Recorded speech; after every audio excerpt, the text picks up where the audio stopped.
కథ మూగ మనసులు గులేబా కవాలి కదా, గండికోట రహస్యం, గుడచారి 117, ఇంద్ర, ఠాగూర్, అల్లరి అల్లుడు, ఖుషి, నిన్నే పెళ్లాడతా, సమరసింహారెడ్డి, నరసింహారెడ్డి, నువ్వు నాకు నచ్చావు, శత్రువు, పోకిరి, ఏమండి ఆవిడ వచ్చింది, ఛత్రపతి, సింహాద్రి, మగధిర. ఇప్పుడు ఈ సినిమాల టాపిక్ ఎందుకు వచ్చిందంటారా? అసలు ఆ రోజుల్లో సినిమాలు 100 రోజులు 200 రోజులు ఆడేవి. ఇక 70ల కాలానికి పోతే 360 రోజులు సినిమాలు థియేటర్లో ఆడేవి. శతదినోత్సవం వేడుకలను ఎంత గొప్పగా చేసేవారో తెలుసు కదా.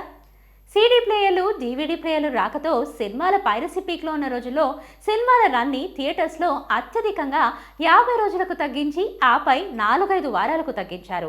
గత 10 ఏళ్లుగా తెలుగు రాష్ట్రాల్లో మల్టీప్లెక్స్లు పెరిగాయి మరియు గత 5 నుండి 6 సంవత్సరాలుగా ముఖ్యంగా కోవిడ్ తర్వాత OTT ప్లాట్ఫామ్లు పెరిగాయి. కాబట్టి ప్రజలు ఇంట్లో కూర్చొని సినిమాలు చూడడానికి అలవాటు పడ్డారు. ముఖ్యంగా సినిమా టికెట్ కాస్ట్ 200, కానీ అదే కాస్ట్తో ఇంట్లో OTTలో సినిమా చూడొచ్చు. జస్ట్ ఒక 4 వారాలు ఆగితే ఏమన్నా పోతుందా అన్న భావనలో ప్రజలున్నారు. పబ్లిక్ నెమ్మదిగా పెద్ద స్టార్ సినిమాలు లేదా చాలా మంచి మోటాక్ అందిస్తున్న చిత్రాల కోసం మాత్రమే థియేటర్లకు వెళ్లడం ప్రారంభించారు. RRR movie, KGF chapter 2, Waltair Veerayya, Sita Ramam, Karthikeya 2, Virupaksha మరియు మరికొన్ని ఇతర చిత్రాలు థియేటర్స్లో మంచి హిట్ అయిన 3 నుండి 4 వారాల వరకే థియేటర్స్లో ఉన్నాయి.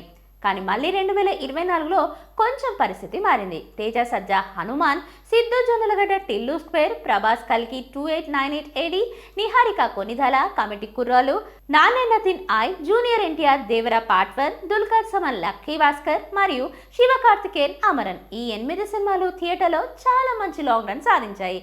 ఎగ్జిబిటర్లు, డిస్ట్రిబ్యూటర్లు మరియు ఇతర వాటాదారుల్లో కొత్త ఆశలు రేకెత్తించాయి. ఈ సినిమాల కోసం జనం థియేటర్లకు వచ్చి పాత రోజులు గుర్తు చేశారు.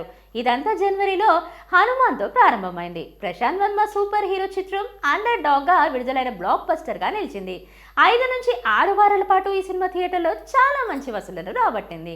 ఈ సినిమా హిందీ వర్షన్ కూడా థియేటర్లో మంచి వసూలు రాబట్టింది.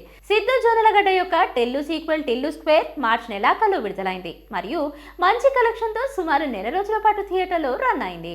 ప్రభాస్ మరియు నాగార్జున సైన్స్ ఫిక్షన్ చిత్రం కల్కి 2898 AD జూన్ 27న భారీ అంచనాలతో థియేటర్లో విడుదలైంది.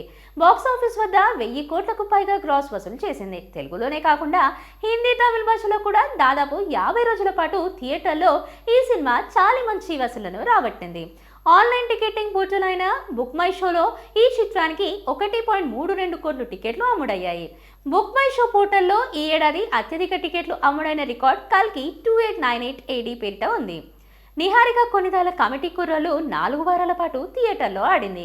Junior NTR and Koratala Shiva దర్శకత్వంలో వచ్చిన దేవరా పార్ట్ 1 సెప్టెంబర్ 27న థియేటర్లో విడుదలైంది. 4 నుండి 5 వారాల పాటు థియేటర్లో చాలా మంచి రన్ను సాధించింది. దీపావళి పండుగ వరకు మంచి వసూలతో థియేటర్లలో నడిచింది.